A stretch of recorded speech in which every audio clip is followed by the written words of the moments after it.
बसंत का वक्त ख़त्म होने में चंद घंटे बाकी। लाहौर में पतंगों, रंगों और खुशियों का समा। आसमान रंगीन पतंगों से सज गया। बच्चे बड़े सब बीच लड़ने और पतंगे काटने में मसरूफ़ हैं, जबकि मनचलों ने रात छतों पर गुजारी। अमन की इलामत सफ़ेद रंग की गुड़ियों से फ़ज़ा सरसराती रही।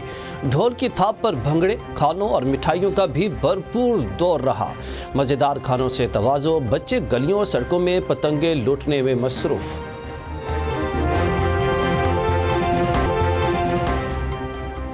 पाक बहरिया के सरबराह एडमंड नवीद अशरफ का मलेशिया का दौरा। रॉयल मलेशियन नेवी हेडक्वार्टर्स आमद पर गार्ड ऑफ ऑनर पेश।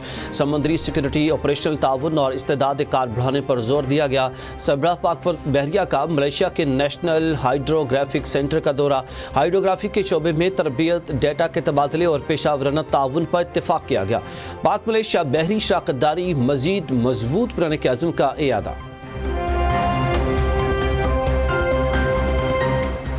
हुक्मरान दहशत गर्दी के खिलाफ स्टेक होल्डर्स सियासी जमातों को एतमाद में लेकर इक़दाम करें। अमीर जमात इस्लामी हाफिज नईमुर रहमान कहते हैं कि मुल्क में इंतशार के असबाब में अंदरूनी और बैरूनी अनासर शामिल हैं। ट्रंप के मुजवज़ा अमन बोर्ड में पाकिस्तान की शमूलियत की मुखालिफत करेंगे। मुल्क में बाइख्तियार बल्दियाती निज़ाम के हक़ में जिदोजहद जारी रहेगी।